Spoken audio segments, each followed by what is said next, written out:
si me copian.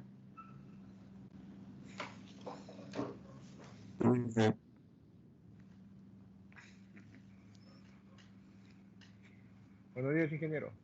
¿Cómo está? Buenos días. Atentos a la asistencia, por favor.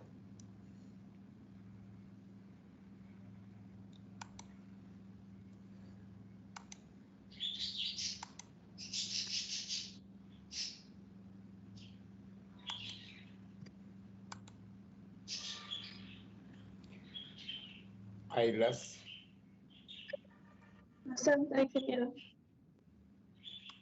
Contreras. Presente. Buenos días. Córdoba Guamán.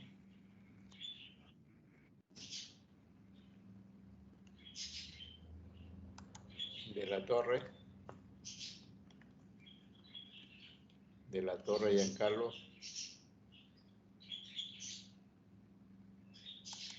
Guzmán Guamán. Guzmán Guamán. Guamán Chambergo. Presente, ingeniero. Luna Díaz. Luna. Navarro Cuadros. Navarro Cuadros. Buenos días, profesor. Buenos días. Paucar Sanabria. Presente, ingeniero. Rodríguez Vázquez. Rodríguez Vázquez. Sosa Bustíos. Sosa Bustíos. Presente, ingeniero. Ya. Ugas Toledo. Presente, ingeniero. Valenzuela. Valenzuela. Romero. Villacorta. Kevin. Presente, ingeniero, presente. Ya. Villanueva. Villanueva. De la Torre. De la Torre. Guzmán Guamán. Luna Díaz. Rodríguez Vázquez. Valenzuela. Villanueva. Buenos días, disculpe, no estoy en la lista aún todavía. Ya, no te preocupes, yo estoy registrando la asistencia del Teams. En cuanto te incorpore a la lista, te estoy regularizando tu asistencia también. Gracias. Ok.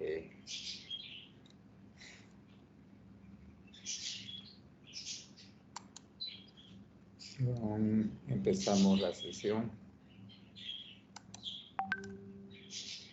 Iniciamos la grabación.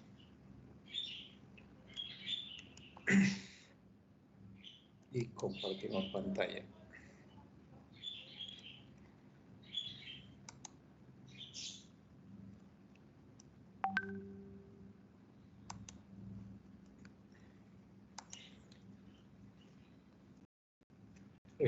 Ven la diapositiva, ¿no?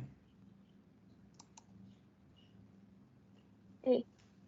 Entonces, para el día de hoy vamos a ver el dióxido de carbono. Seguimos con gases disueltos. Importancia del dióxido de carbono en el medio marino. Estaremos viendo un pH del agua de mar. Acidificación, pero que ya les encargué ese trabajo de acidificación.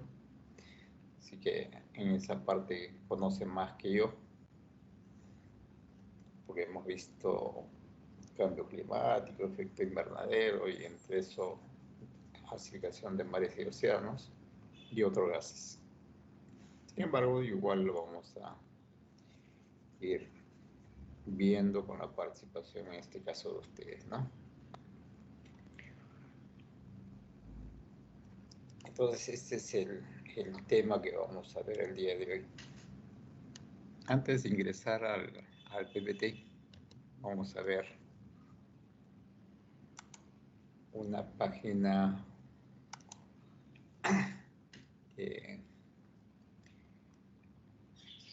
de la NOAA y veamos cuál es la concentración de dióxido de carbono en agosto de 2020 y en agosto de 2019. Si lo observa, ¿no?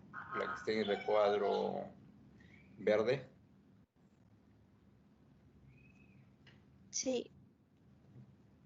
Entonces, tenemos 412.15 ppm para agosto de este año y 409.95 en agosto del año pasado. Si nos vamos a las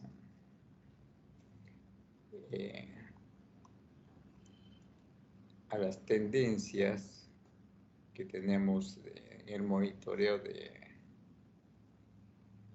en la estación de observación de Mauna Loa, esto es en Hawái. Entonces, tenemos aquí la tendencia desde el año 2016 a lo que tenemos a septiembre de 2020. ¿Cómo observamos esas tendencias en ppm de dióxido de carbono atmosférico? La vemos en el recuadro izquierdo, ¿no? El primer recuadro, 2016-2021. ¿Cómo vamos en esas tendencias? La observamos, ¿no? Y vemos que está en forma ascendente. Y en la parte derecha tenemos el mismo cuadro, pero desde 1960 hasta septiembre del 2020. Entonces, la pendiente ascendente se perfila con mucha más claridad a mayor cantidad de años. Esto como premisa.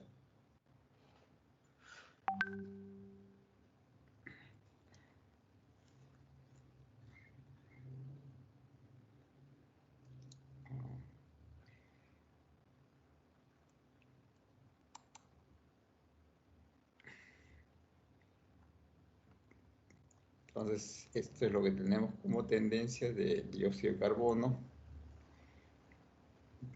en esta estación. Y vamos a ver una imagen animada de cómo están las tendencias de... Acá tenemos también valores de junio de 2020 a junio de 2019. Como ven, si ustedes observan, hay ascensos y descensos, pero en el promedio es ascendente, ¿no? Ya no hay ni vuelta que darle ahí. Vamos a ver esta animación que tenemos ahí. ¿La observan? Para darle inicio. Sí, profesor. Ya, correcto. Entonces, creo que esto vamos a cambiar a otro lado para que lo puedan ver. Entonces voy a dar el inicio a esa animación. Ok. Y vean, este es el observatorio de Loa, que es el punto rojo en el polo sur, que está acá. Y vean cómo van las tendencias ascendentes desde 1980.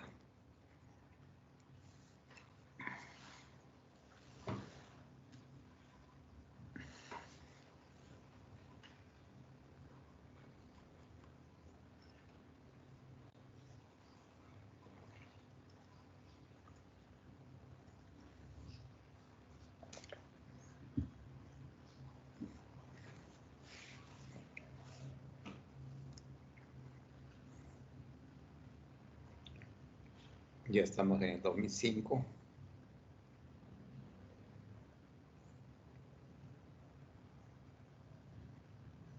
2009, 2010, 2012, 13, 14, 15, 16, 17, 18, 19. Una proyección hacia los años donde no se tenía registros en estos laboratorios. Seguimos con las proyecciones.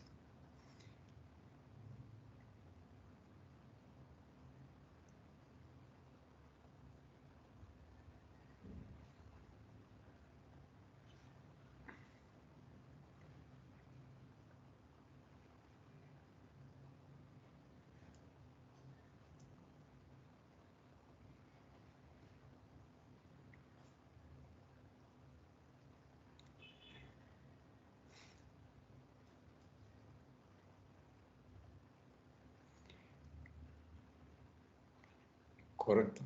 Entonces, a pesar de que la Tierra ha ido atravesando ciclos desde su origen de ascensos y descensos, desde que el hombre está localizado sobre la Tierra, el crecimiento de dióxido de carbono atmosférico se ha ido comparando, ¿no? ¿Ha sido claro o necesitan verlo nuevamente?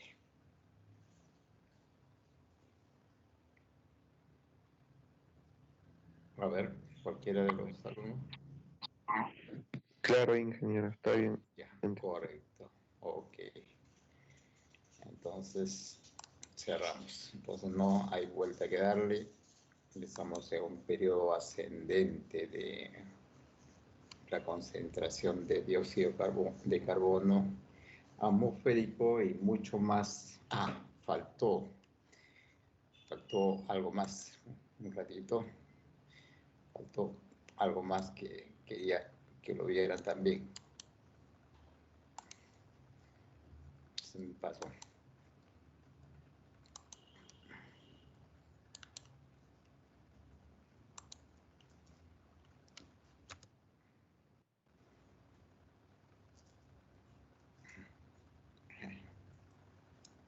Vamos a ver las emisiones de dióxido de carbono solamente en 2 meses ya.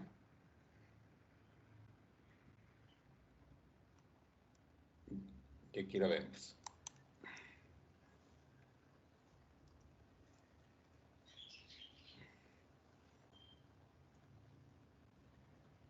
No, pero es 2 años, 2011 y 2012.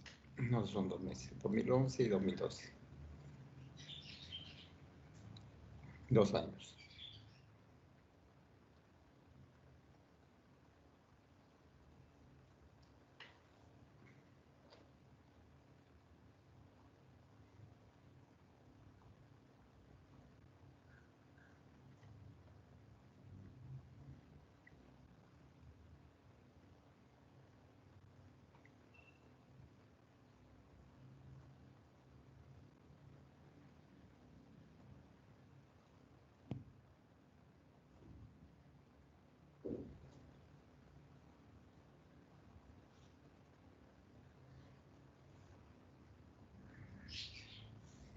Correcto, y de acuerdo a eso que acaban de ver el registro del 2011 a 2012, ¿qué países son los que tienen las mayores tasas de emisión? O sea, por polo sabemos que el hemisferio norte, ¿no?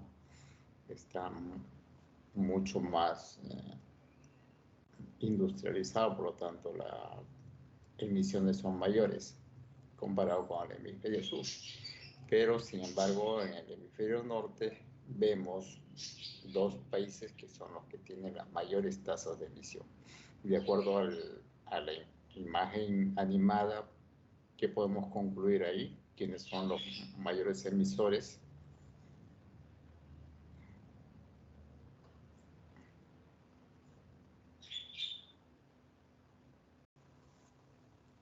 Cualquier alumno, por favor.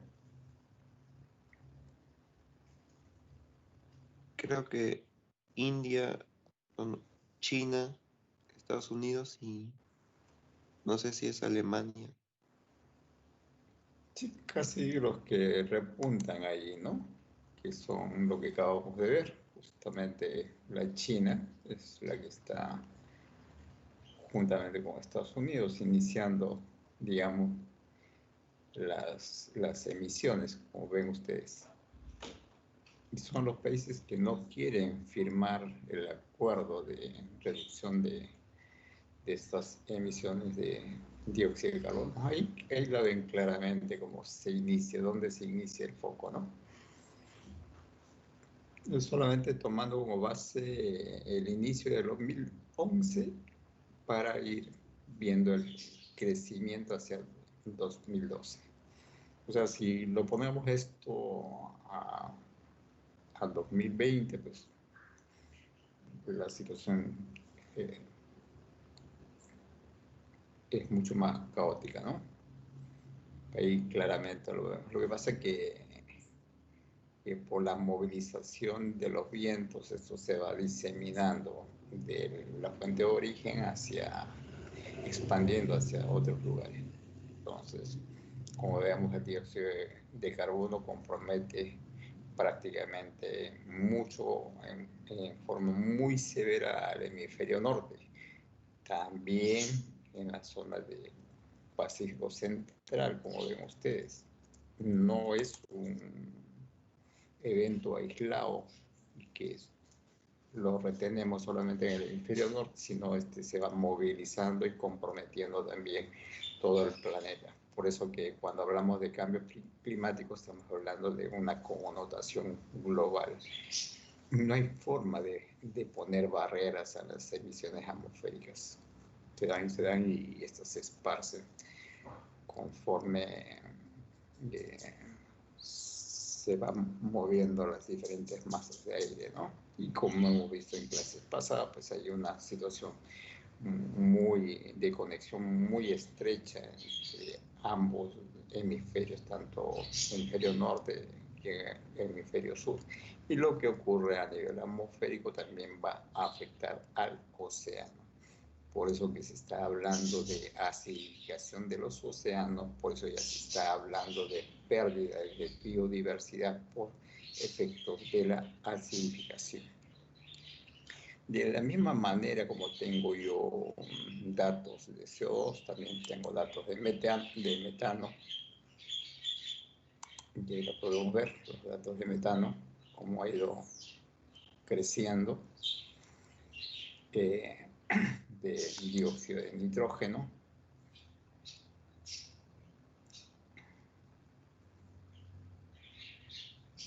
Y otros gases que también son de preocupación, como es el hexafluoruro,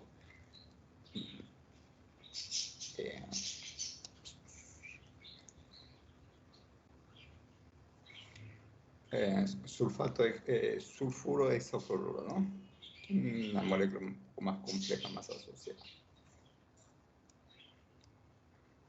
Entonces, todas estas cosas pues se están monitoreando y tenemos las tendencias a nivel global y la preocupación de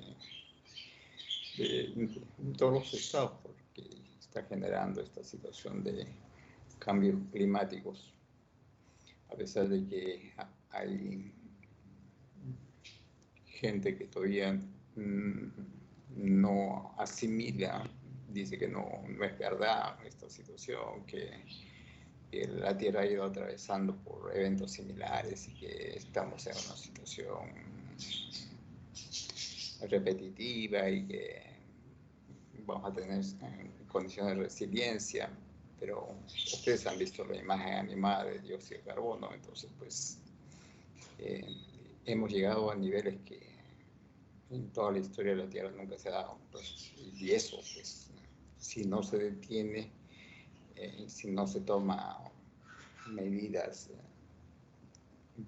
reducción, pues vamos a producir grandes cambios en todo lo que es el régimen climático, en todo lo que es la distribución de biodiversidad, incluido pues las condiciones de vida del hombre, ¿no? Ok, ahora sí nos vamos a la diapositiva. Entonces el tema de hoy, dióxido de carbono. Esta es lo que habíamos visto, el promedio reciente del laboratorio de Mauna. Estas imágenes ya la vimos también, la variación anual de 2016 a 2021, la variación de 1980 hasta 2020.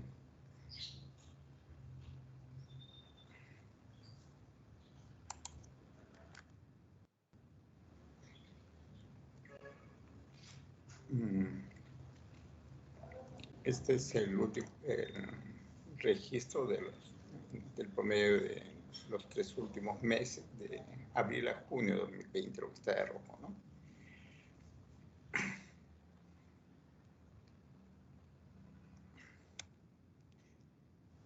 Y esto es lo que muchos autores hablan de la bomba biológica. ¿Quién es el principal receptor del dióxido de carbono o el amortiguante? El medio marino. Que si no hubiera esta capacidad de absorción del medio marino y la interacción de los organismos vivos a través de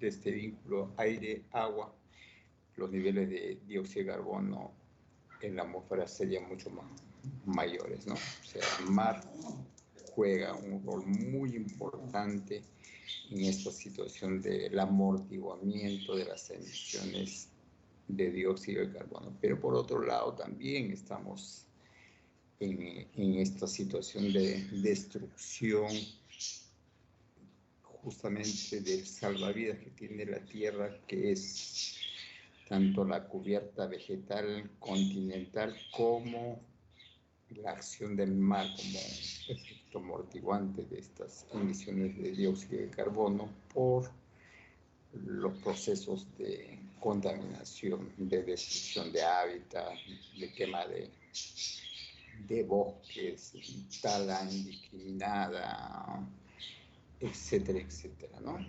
Entonces aquí, en esta famosa bomba biológica simplificada, vemos de qué manera se asimila el dióxido de carbono, mucho más que el nitrógeno, ¿no? El nitrógeno se fija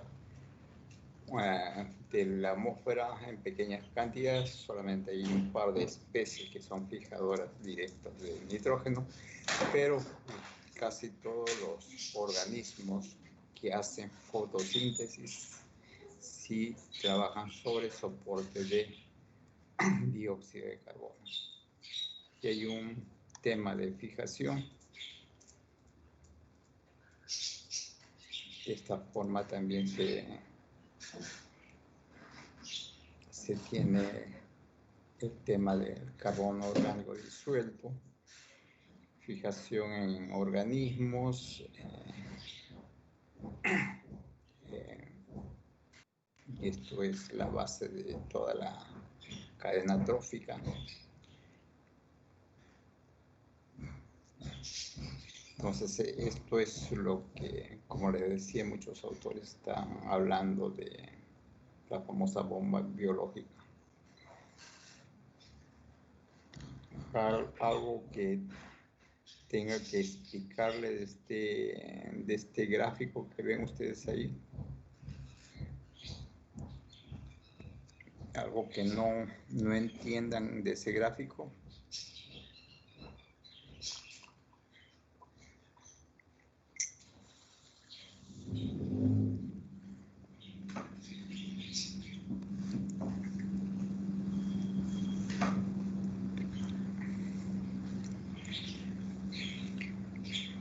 Pues vaya a ser que se me ocurra ponerles en el examen que me expliquen este cuadro de la bomba biológica simplificada.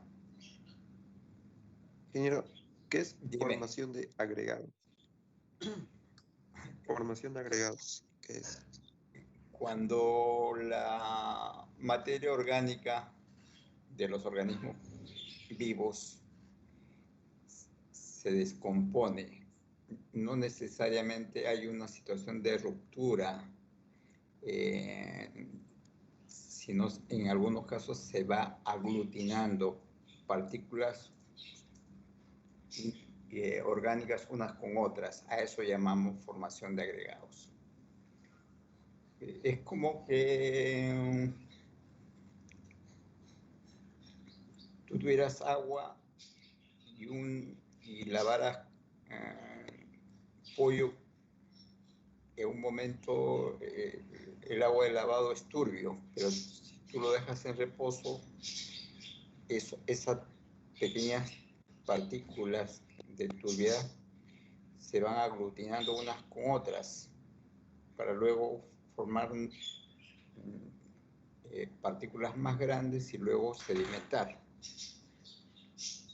Entonces llega un momento que lo dejas en reposo, el agua de lavado, de pollo, de pescado, lo que quieras, y vas a obtener agua clara, y en la parte del fondo vas a obtener esa situación de borra o de partículas un poco más grandes. A eso llamamos formación de agregados.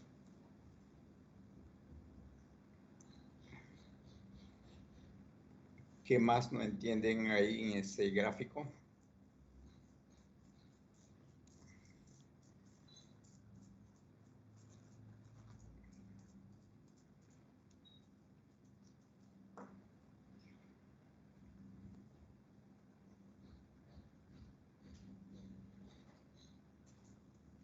Pero pastoreo es como alimentación o algo así. Así es. Pastoreo es la zona donde suele estar los organismos plantófagos, fitoplantófagos. Porque dentro del plancton nosotros tenemos productores y consumidores. Los productores son los que hacen fotosíntesis, ¿correcto? Los que van a transformar el CO2 a glucoso o CO2 a almidón. Y los consumidores son los que van a utilizar ese almidón para la energía que se necesita, y que son los fitoplantófagos o el zooplancton, que se alimenta de fitoplancton, que son estrictamente herbívoros. También tenemos zooplancton carnívoro, que se alimenta de organismos zooplanctónicos. Entonces, cuando hablamos de pastores, estamos hablando estrictamente del zooplancton fitoplantófago, que su alimentación son organismos autótrofos. ¿Correcto? ¿Qué más?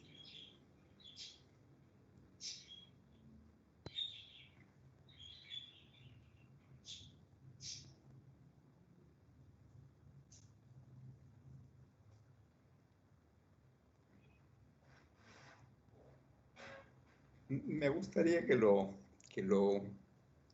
analicen este cuadro, pues importante en lo que es la fijación de carbono, sobre todo carbono atmosférico.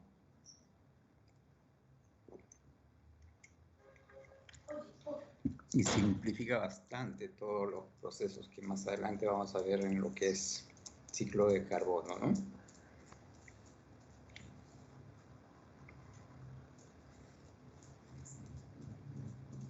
Prácticamente un esquema bastante simple, está metido todo.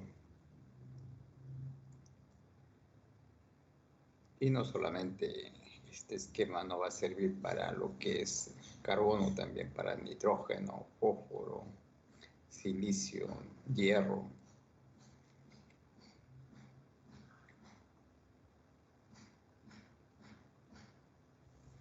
Ok. Entonces está claro, ¿no? Pasamos a la siguiente. Y nuevamente nos vamos a esta solubilidad de los gases.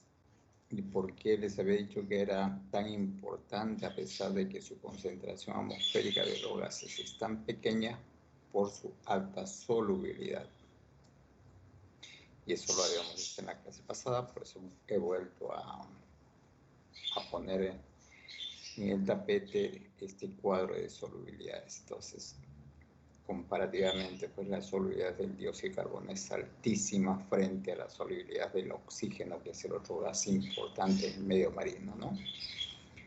Y les decía, pues, que el nitrógeno no deja de ser importante, sin embargo, solamente un par de especies son las que tienen esa capacidad de fijarla desde la atmósfera. La mayor parte del nitrógeno es fijada por la situación de solubilidad de otras formas de nitrógeno que se encuentran en medio marino.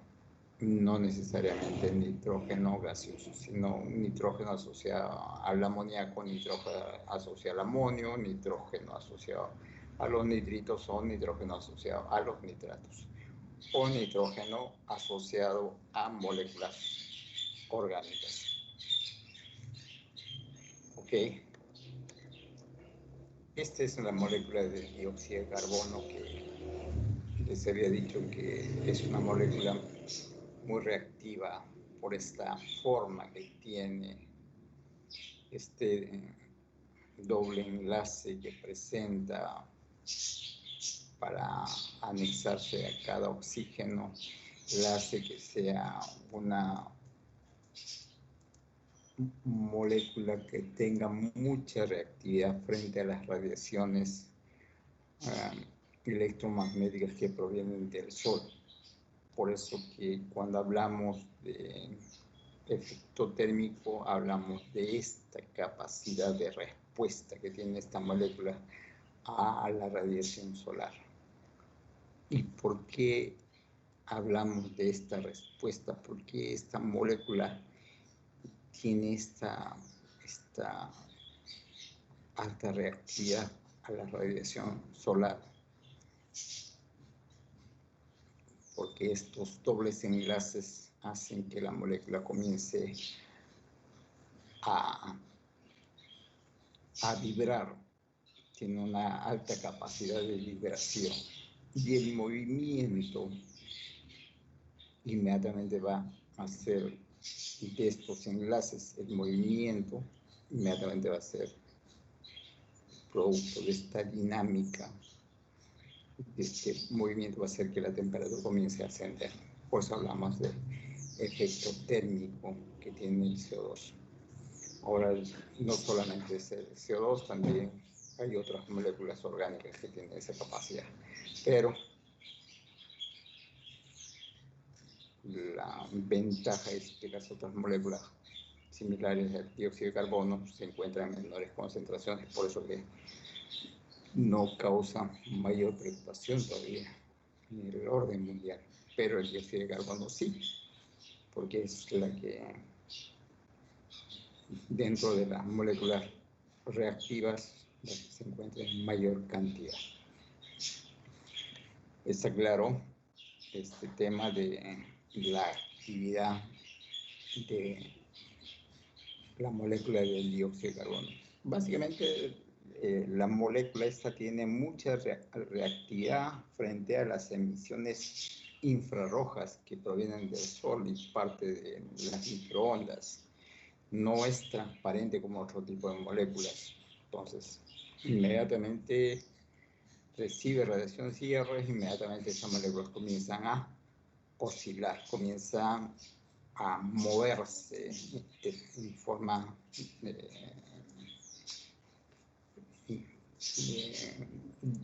diferentes mecanismos de respuesta, dependiendo asociada a qué otro tipo de moléculas se encuentran también, ¿no?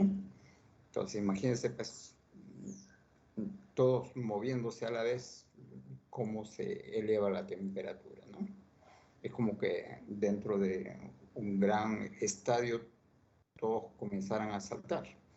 Entonces, inmediatamente la temperatura va a comenzar a ascender por la situación del movimiento de los individuos que están ahí confinados en ese estadio. Es lo mismo que ocurre con la molécula de dióxido de carbono.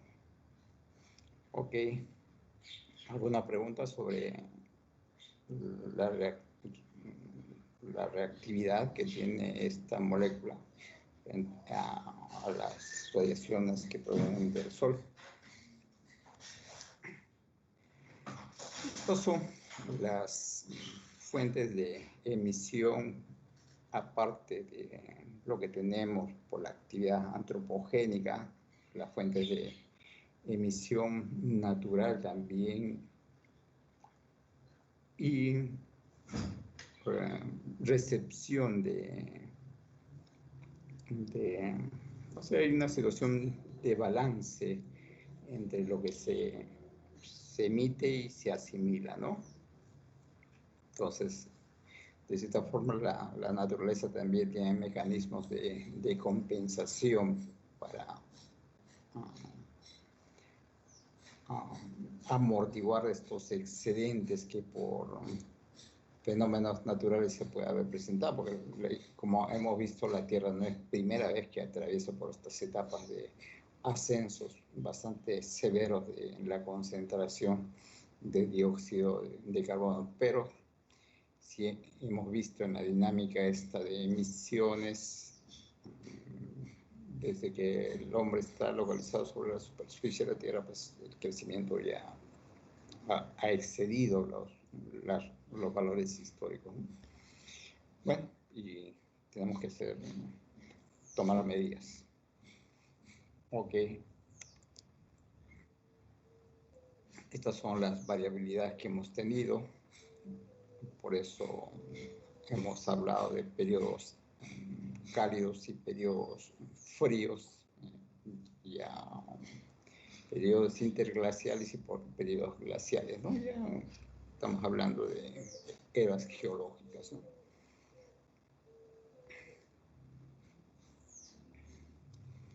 Vean, esto fue cuando recién había una situación de actividad muy intensa volcánica a nivel de toda la superficie de la Tierra. Entonces, todo se había disparado, todos los gases estaban saturados en la atmósfera.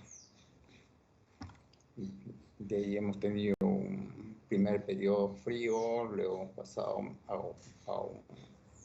otro periodo cálido y estamos entrando, creo, según lo que escuché, a un nuevo periodo de nevera, ¿no? Estas es las consecuencias del cambio climático, del ascenso de la temperatura tanto en la atmósfera como en el agua de mar. Hay registros ya de esta última expedición a la Antártida, que las temperaturas que se han registrado en tanto atmosféricas como en el agua han roto los récords en su tendencia ascendente.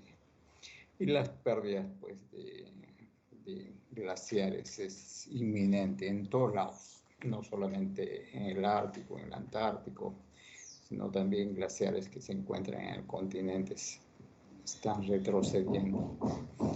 Hay una situación de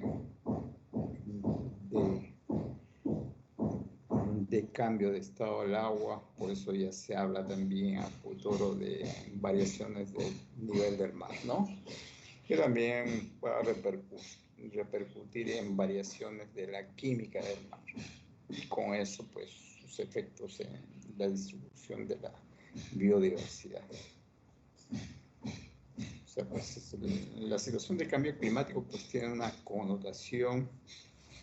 Por ahora podemos hacer proyecciones, pero en el momento de ya darse, pues, quizás las proyecciones queden incluso muy por debajo de lo que en la realidad se configuren, ¿no? Bueno, esperemos que la humanidad pues,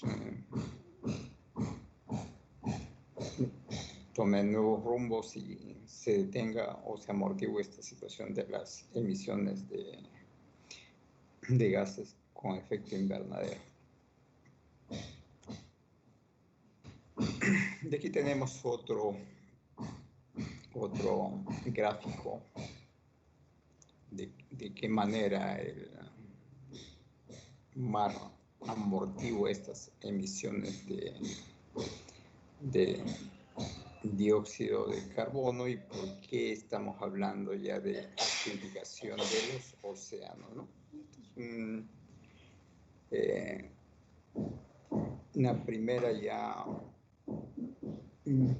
impresión de por qué estamos yendo hacia esta tendencia, porque estamos rompiendo esa capacidad de asimilación a través de la famosa bomba biológica. Entonces ya hay excedente de CO2 en el mar que no está siendo asimilado y que se está transformando en bicarbonato, porque el CO2 cuando se mezcla con agua forma ácido carbónico.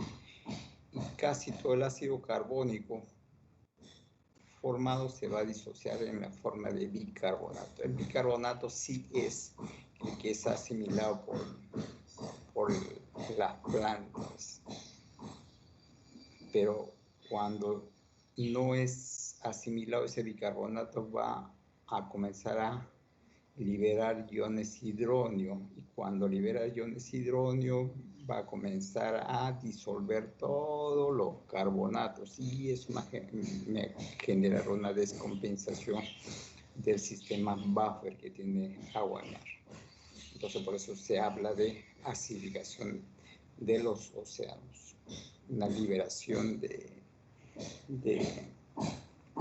un excedente de hidrógeno protónico en el medio marino, una tendencia hacia acercarnos a pH 7. No hemos roto la barrera del 7, o sea, no estamos con pH menores que 7, excepto en aguas costeras, porque ahí sí está influenciada por las descargas de las aguas continentales, que en algunos casos son aguas muy ácidas. Entonces sí, a nivel costero puede variar el pH y hacerse ácido, pero en el mar abierto, mar profundo, el pH sigue siendo alcalino, pero con la tendencia a acercarse cada vez más a 7, ¿no? Por eso ya hay repercusiones sobre todo lo que es flora y fauna que tenga o está asociado a los carbonatos, entre ellos los corales, los organismos que tienen valvas como cubierta para su protección, entre los más pequeños hasta organismos de grandes, ¿no? Ok. Esta es la forma como las reacciones que se da de dióxido de carbono en el medio marino. Habíamos dicho que el CO2 cuando se mezcla con el agua inmediatamente va a formar ácido carbónico y el ácido carbónico se va a disociar en bicarbonato. Casi todo el ácido carbónico se va a disociar en la forma de bicarbonato. Muy poca cantidad, y lo vamos a ver un poco en las siguientes diapositivas, en la forma de carbonato, y casi en cantidades muy pequeñas en la forma de ácido carbónico y CO2 disuelto.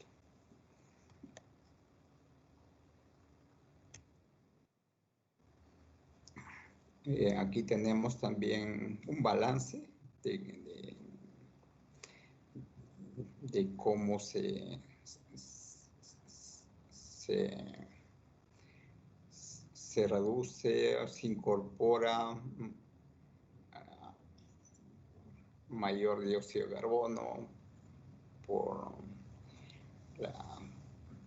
el uso de combustibles fósiles, por problemas de deforestación. Hay una producción por respiración, por descomposición, hay un consumo por fotosíntesis, etcétera, etcétera, ¿no? Entonces, uno de los mecanismos de consumo del CO2 es la fotosíntesis, a través de esta reacción que ustedes ya conocen, que es el CO2 más el agua, me va a dar la molécula esta de glucosa más oxígeno.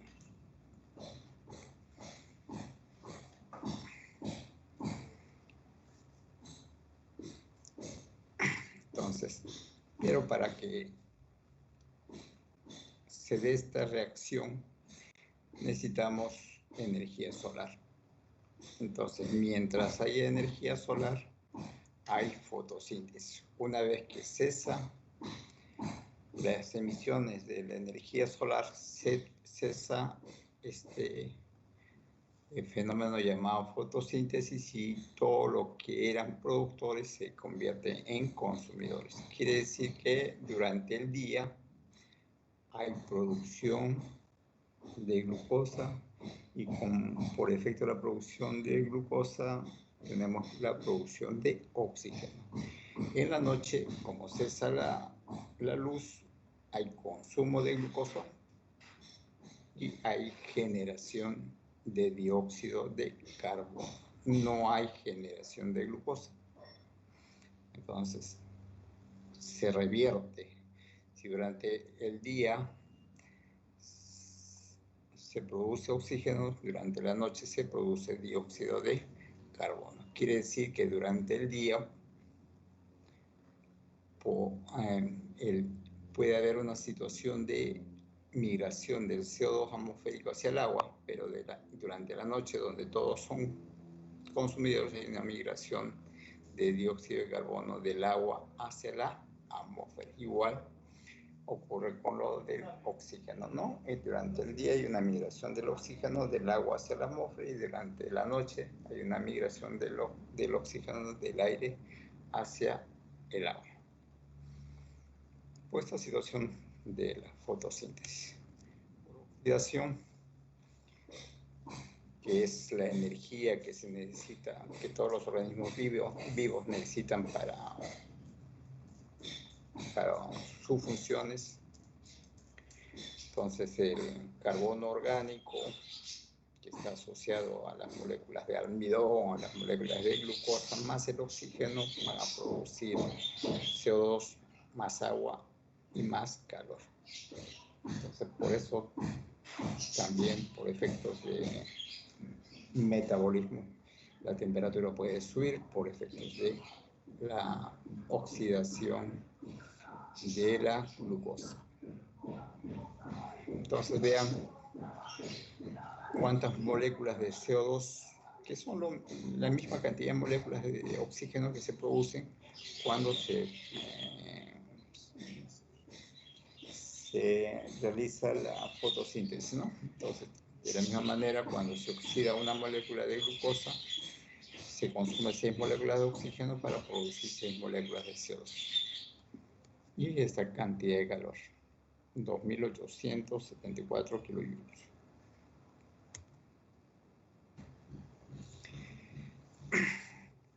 Y eso es lo que les decía. El agua de mar tiene 50 veces más carbono que el aire, por esa capacidad de disolución que tiene el dióxido de carbono en el agua. Entonces ahí tienen los valores, ¿no? 40.000 frente a 750.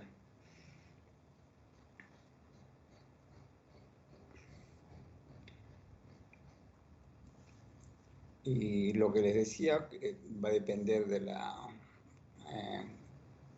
las presiones parciales en ambos medios. Si la presión parcial es mayor en el aire, va a haber una migración del aire hacia el agua.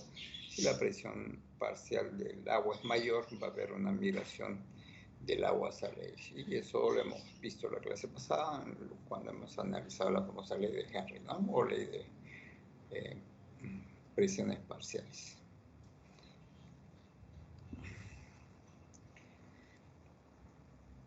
Y bueno, otra de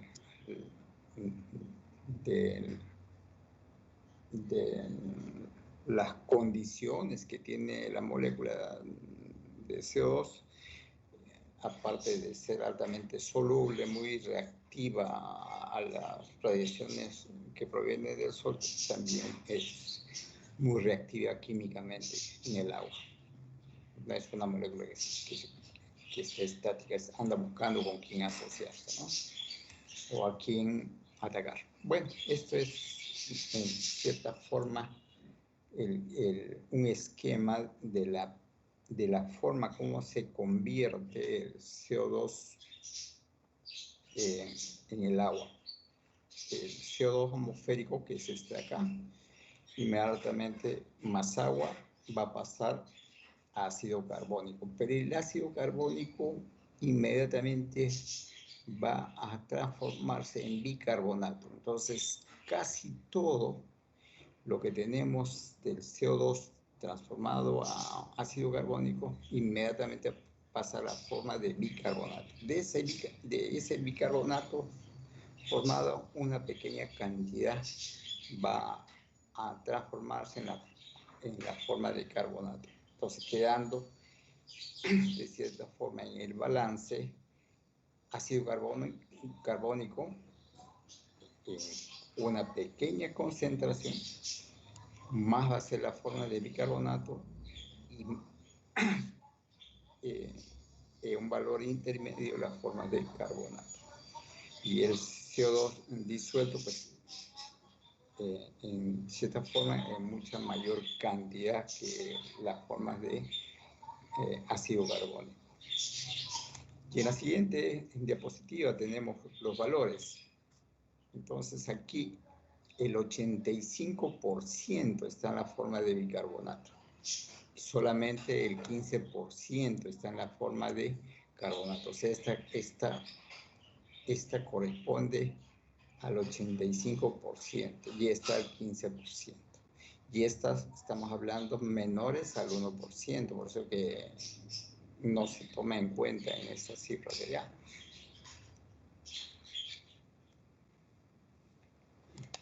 Estamos hablando tan solo 0.5%.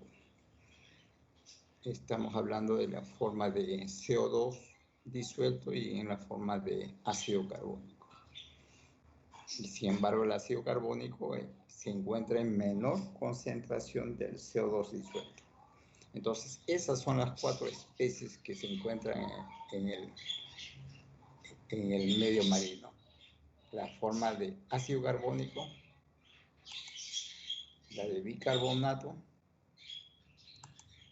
de carbonato, CO2 disuelto. Entonces, tenemos 1, 2, 3, 4 especies químicas. ¿Qué son lo que constituye el carbono inorgánico total? CO2, ácido carbónico, bicarbonato y carbonato. Ya sabemos que este es el 85%, este de acá es el 85%, este es el 15%, y entre estos dos suman 0.5%. Entonces, a eso llamamos carbono orgánico, carbono inorgánico total. Y en la parte superior tenemos las reacciones. CO2 más agua me forma el ácido carbónico. El ácido carbónico es un ácido diprótico en su primera disociación suelta su primer hidrógeno protónico para formar el bicarbonato. El bicarbonato se disocia nuevamente para soltar su segundo hidrógeno protónico para formar el carbonato. Entonces, en todo este proceso de reacción en medio marino, la forma de bicarbonato es la que se encuentra en mayor cantidad. De aquí podemos tenemos nosotros un gráfico de cómo van las variaciones de dióxido de carbono en micromoles por kilogramo de agua de mar.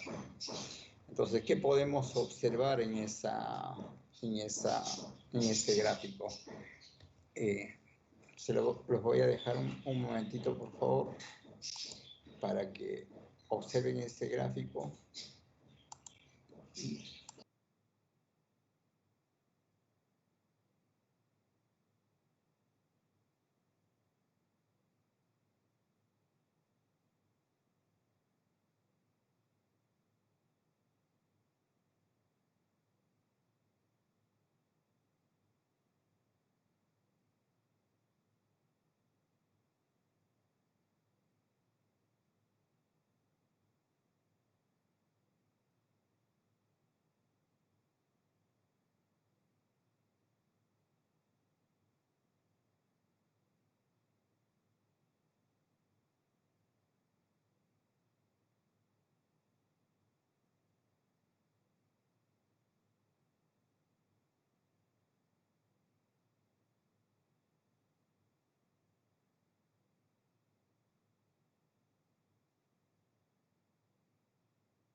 A ver,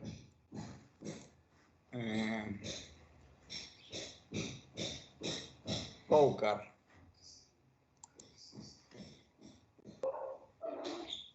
Hola, ingeniero. Ya, a ver, explícame ese gráfico que tú tienes ahí. ¿Qué explicación te puede dar? Pues los círculos que están vacíos es la del Pacífico y la que están oscuritos con una cruz son la del Atlántico. Ok, entonces hay diferencias en ambos, ¿no? En la concentración. Lo primero que puedes decir, ¿qué cosa es?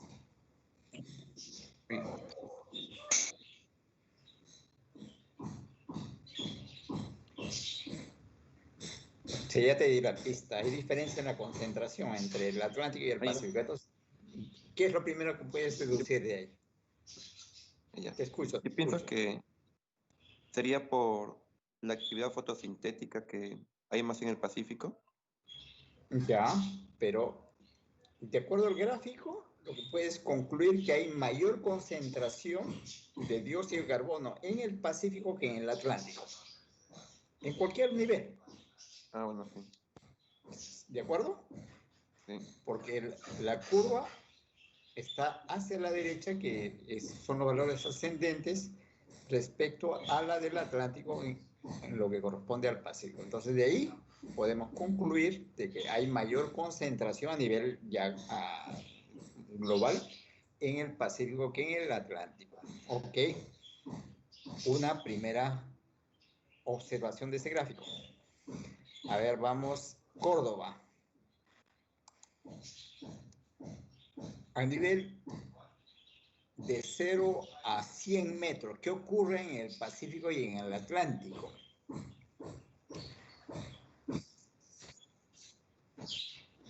¿Ya?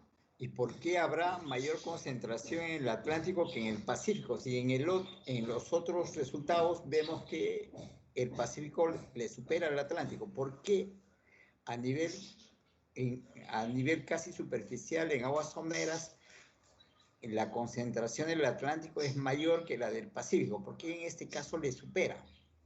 Si en los otros casos el Pacífico le supera en todos los niveles, ¿por qué aquí?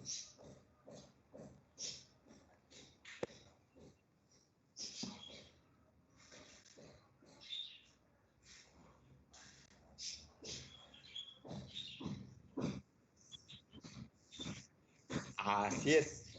Quiere decir que el Atlántico, comparado con el Pacífico tiene una mayor productividad primaria y por fotosíntesis de la productividad primaria hay un consumo bastante grande de dióxido de carbono de tal forma que casi agota las concentraciones. Entonces, si comparo yo el Atlántico con el Pacífico, el Atlántico, su actividad fotosintética es menor, por lo tanto, menor la productividad primaria comparada con la producción primaria del Pacífico. Por eso les había dicho que a nivel global, Perú-Chile, este ecosistema llamado ecosistema de Humboldt, se lleva récord en la producción primaria, en el gran consumo de dióxido de carbono. Y eso, el gran consumo de dióxido de carbono, cuando estos organismos mueren, quedan almacenados en lo que hemos dicho, la zona de la pignoclina, y por eso que toda la columna de agua se ve incrementada en la concentración de dióxido de carbono. Cuando estas aguas emergen, inmediatamente la concentración de dióxido de carbono por los afloramientos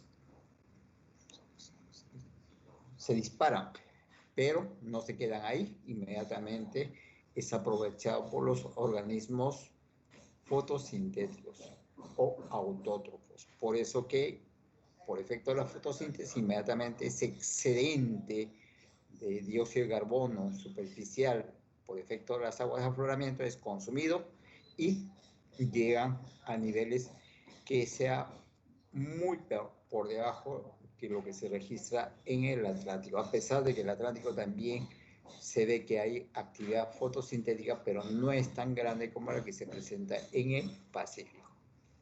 ¿Ok? Que son las dos conclusiones que yo puedo obtener de acuerdo a este gráfico. Y la tercera conclusión, pues, en donde se dispara la formación del dióxido de carbono en la zona justamente que corresponde a la termoclina, a la pignoclina. ¿Se acuerdan? Y justamente se tiene ahí entre los 600 a 1000 metros de profundidad. Ahí es donde se dispara la concentración por la descomposición de todos estos organismos autótrofos o consumidores que no llegan a depositarse en el fondo, sino quedan retenidos en este sector, y esta es la que va a alimentar a toda la columna de agua con CO2. Entonces, tres cosas que yo puedo obtener de este gráfico. ¿Está claro?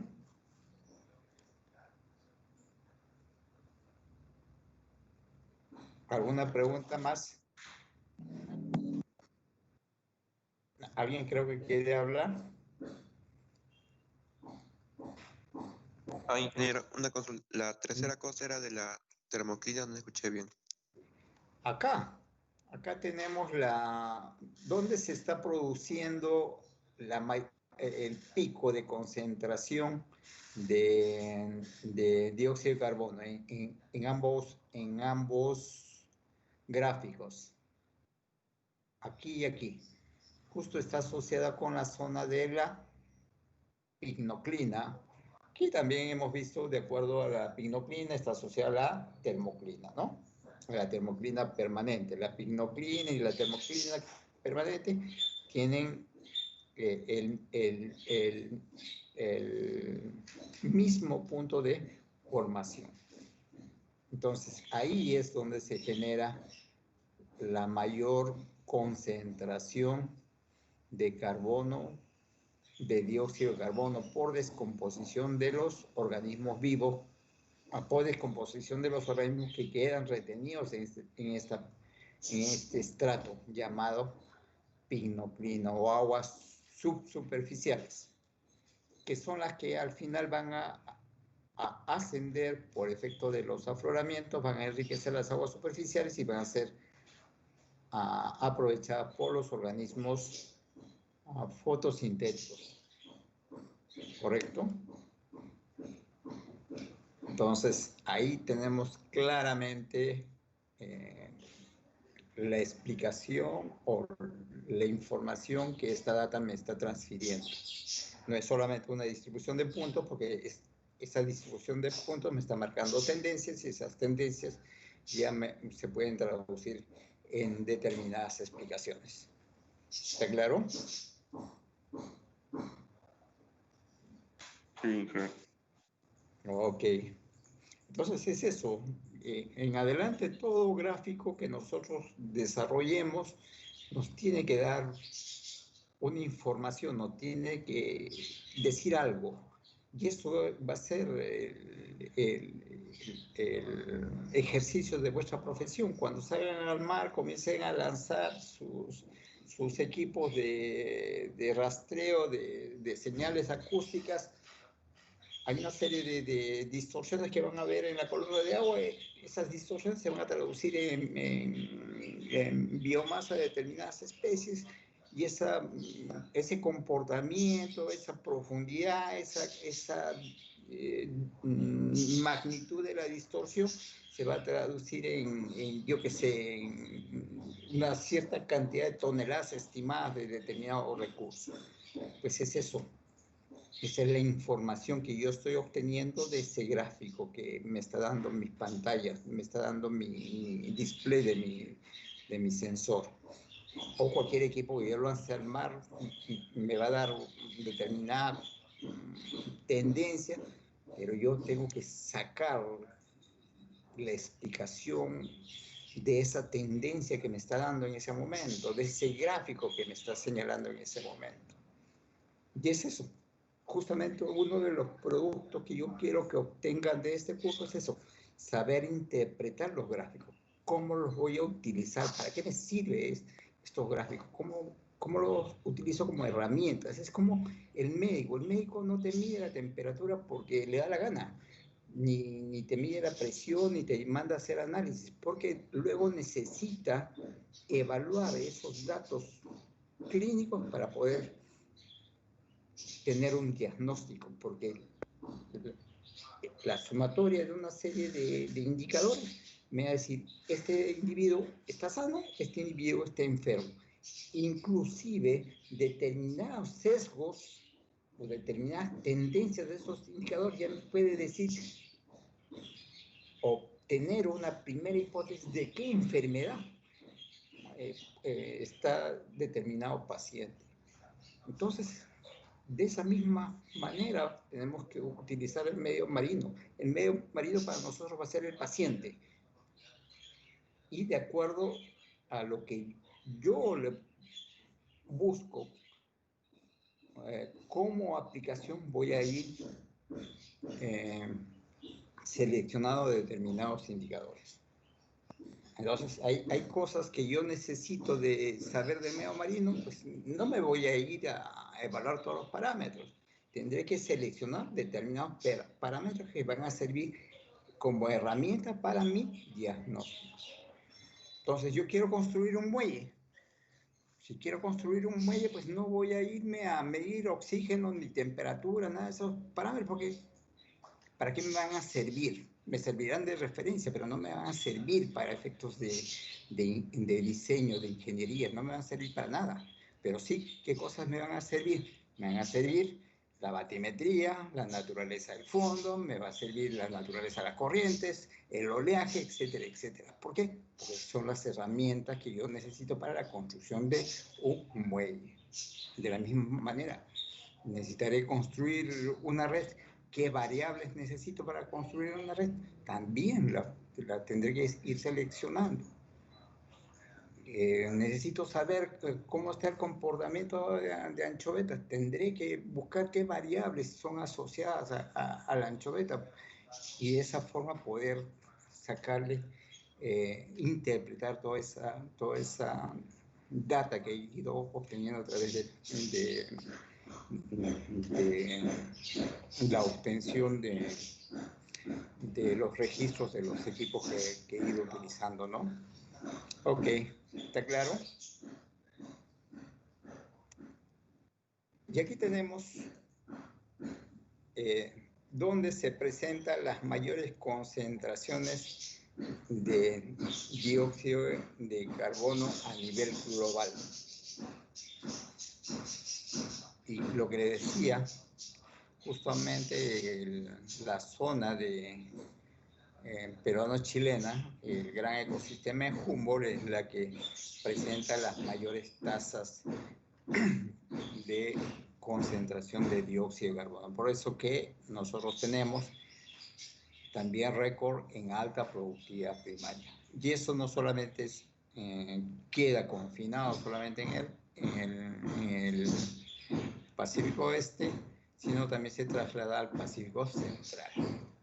También tenemos la zona de California, tenemos la zona de Benguela, tenemos la zona de las Canarias al otro lado del continente, ¿no? Justamente las zonas donde se tiene las pesquerías bastante desarrolladas. Pero sin embargo,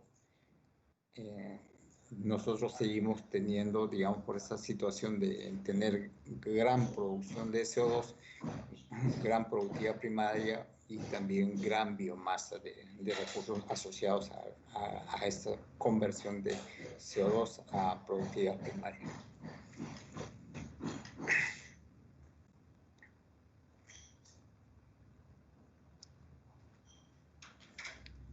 Ya entrando al tema de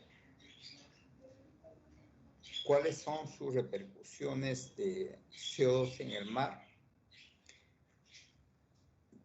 tenemos necesariamente que asociar al pH marino, y cuando hablamos del pH marino, hablamos del sistema tampón, o sistema buffer, o sistema de amortiguamiento. Ahora les pregunto, ¿qué es un tampón? ¿Qué es un buffer? ¿Qué es un sistema de amortiguamiento? ¿Y por qué decimos que el medio marino es un tampón abierto?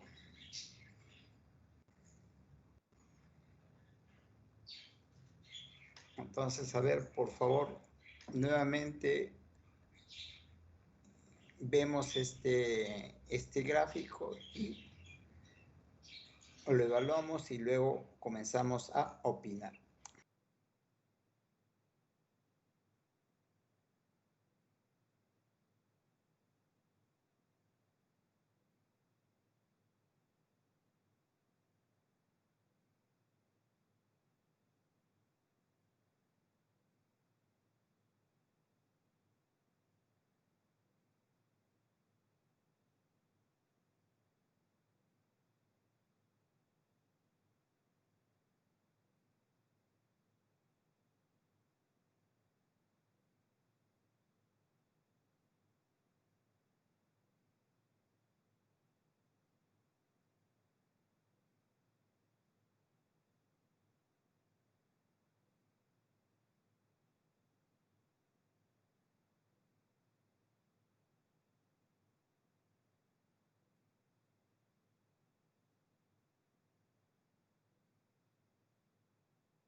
Arias.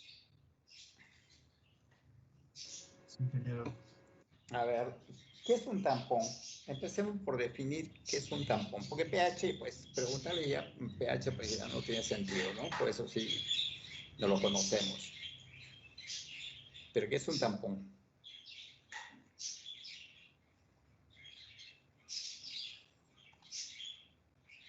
es una mezcla de... ¿Ya?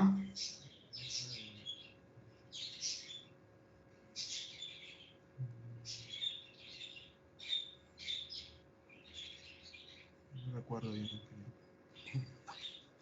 De componentes. Claro, es una mezcla, pero ¿de qué? Eso sí lo necesito que lo tengan claro, por favor. Necesito que eso quede bien claro que es un tampón. Valenzuela.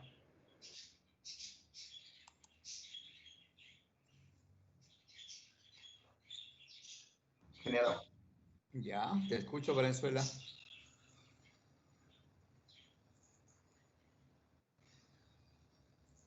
es una mezcla de ácido Ya, es una mezcla de ácido con qué?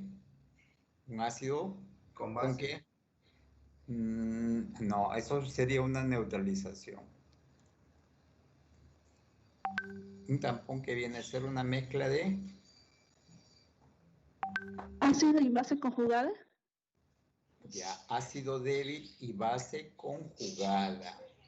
Quiere decir que un tampón es un ácido débil y su sal. En el medio marino, básicamente porque todo el CO2 se va a convertir en ácido carbónico. Y el ácido carbónico se va a convertir en bicarbonato.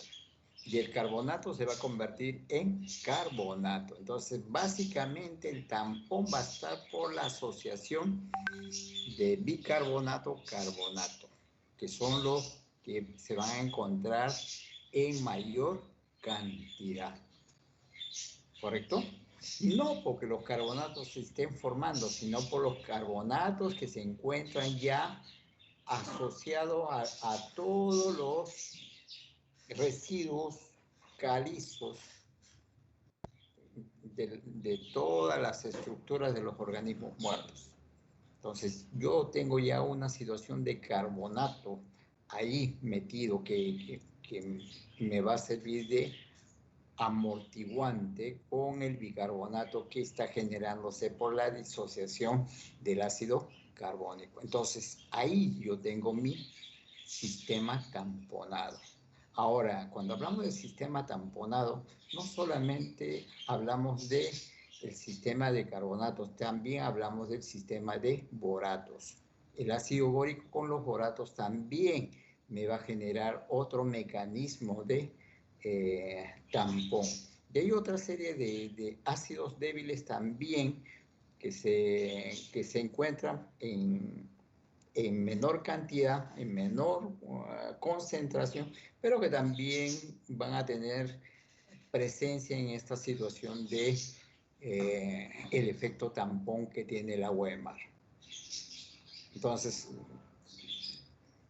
básicamente el efecto tampón del agua de mar está dado por el ácido débil, en este caso la que se encuentra en mayor concentración, el bicarbonato y los carbonatos. ¿Qué es esto que tenemos acá? El bicarbonato con los carbonatos.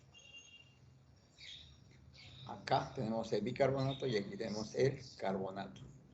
Porque hemos visto que el ácido carbónico se encuentra en pequeña concentración y la mayor concentración está dada en forma de bicarbonato y eso lo hemos visto en las diapositivas anteriores. Entonces, el efecto tampón del agua de mar se da por esta asociación. Primero, una primera asociación de ácido carbónico y bicarbonato, donde el bicarbonato se encuentra en mayor cantidad. Luego una segunda asociación de bicarbonato con el carbonato, donde el bicarbonato es la que se encuentra en mayor concentración y el carbonato en menor concentración. Pero sin embargo hay aporte de carbonato de los residuos calizos que se encuentran depositados en diferentes niveles, en diferentes estratos. ¿Correcto? Entonces hay un aporte permanente de carbonatos cuando el mar lo necesita. Eso hace que el pH del agua de mar sea superior a 7, sea alcalino. Entonces, el agua de mar sí tiene pH alcalino. Pero cuando hablamos de acidificación, estamos hablando de que nos estamos acercando al 7. No hemos roto la barrera del 7. Nos estamos acercando al 7. Ahora, ¿por qué decimos que es un tampón abierto? ¿Alguien me puede dar esa explicación? ¿Por qué decimos que es un tampón abierto?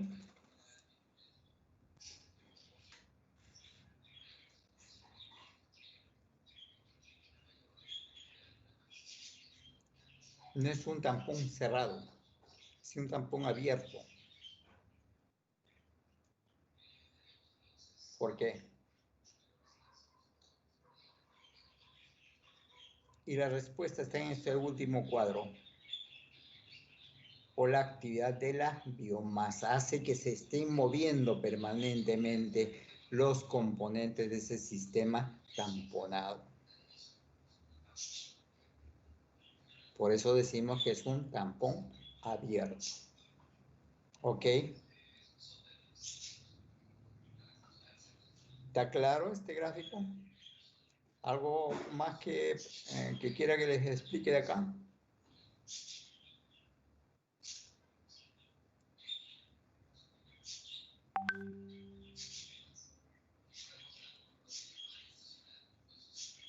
Ok. Entonces de ahí, que decimos que el agua de mar a nivel oceánico, no a nivel costero, tiene un pH que oscila entre 8 a 8,4.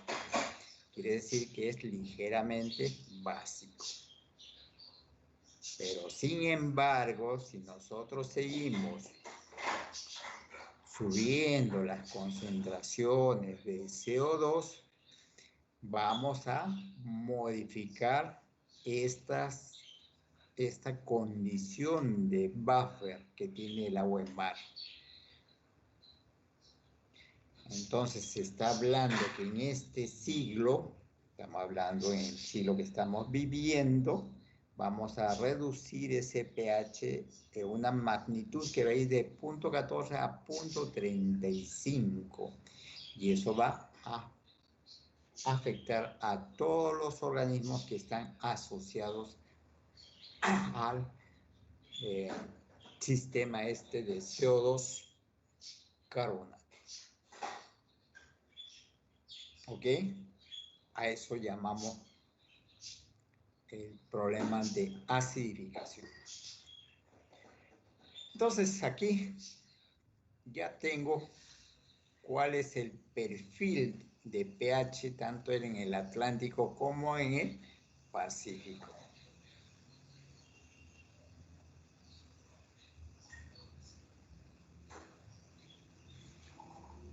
Y contrariamente a lo que teníamos en el perfil de CO2, ¿se acuerdan? Que el perfil de CO2, el Pacífico tenía mayor concentración de CO2, eso va a repercutir que el Pacífico tenga menor pH que el Atlántico.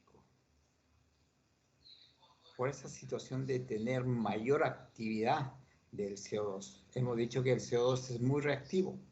El CO2, por esta situación de meterse por todo lado, estar asociándose con los organismos vivos a través de los diferentes productos de su transformación, me va a conducir a tener un tampón abierto. Ese tampón abierto, pues, claramente se diferencia con la del Pacífico porque es mucho más interactivo que la del Atlántico. Y lo vemos ahí en su comportamiento del pH. Entonces, si yo pongo ambas figuras, puedo obtener mucha información. Y todas concluidas a lo mismo que hemos visto en el CO2. de la misma manera, yo puedo hacer hablar este segundo gráfico, pero en función nada más que al dato de pH. ¿Ok? ¿Algo más que no está claro en este gráfico?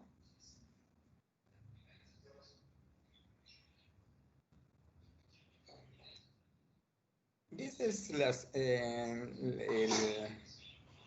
de qué manera hay unos cambios de la concentración de ácido carbónico, carbonatos y bicarbonatos en medio aquoso en función al pH. Bueno, pero está en cualquier libro de química, eso no, o de química del agua, entonces, no es novedad tampoco, ¿no?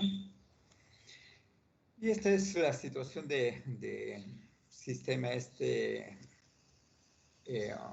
del mecanismo de dilución del ácido carbónico, sus tendencias hacia el ácido, hacia lo básico, en función a la producción, a los productos o a los reactantes, ¿no?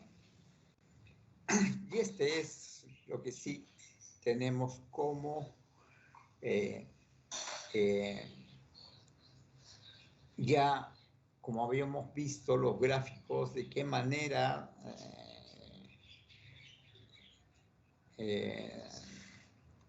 está subiendo la concentración de dióxido de carbono, que es la línea de color celeste, cómo va afectando también al pH. Hemos visto que sube el CO2 atmosférico y baja el pH del agua. Entonces hay una situación muy estrecha entre CO2 y pH. Por eso que estamos hablando ya de acidificación de los océanos. O sea, ya es inminente los datos, y esos datos, las condiciones que ya me están generando la presencia de estos dos consecuencias, ¿no? Y aquí tenemos algunas aplicaciones de cómo va el comportamiento de pH en la bahía de Paracas. Este es del 2007.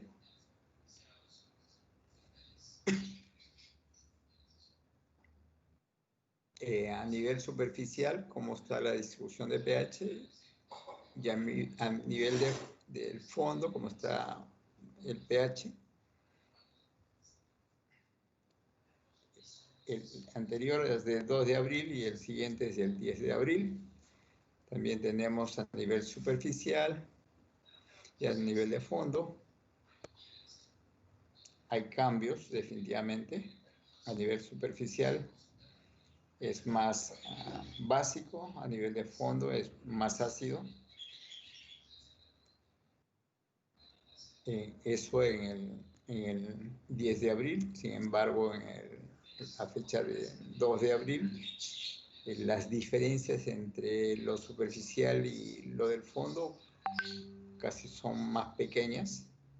Sin embargo, sigue siendo ligeramente un poco más básico que la del fondo, ¿no? En ambos casos. Pero en el caso del 10 de abril sí se nota una diferencia entre lo básico y ligeramente ácido, no es ácido, con tendencia a salidificación en aguas de fondo para el 10 de abril. Y eso también tiene su porqué.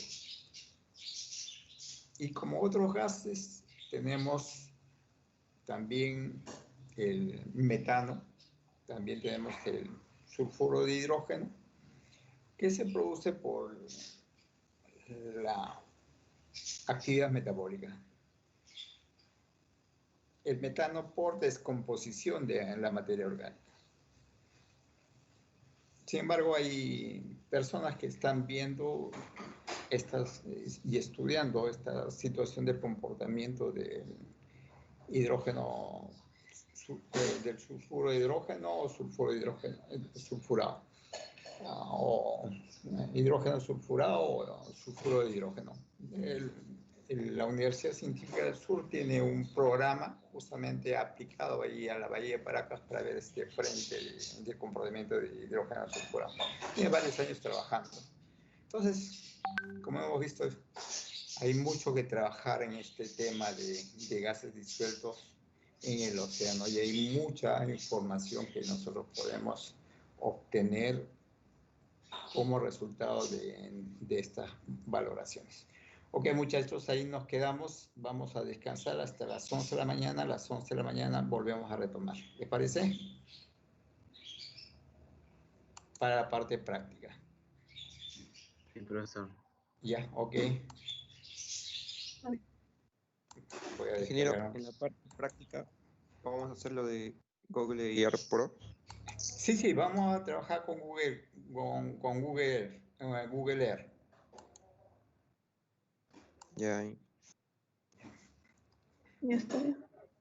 Ya, pero vamos a ver una aplicación. Ok, ahí nos quedamos entonces. A las 11 volvemos a retomar.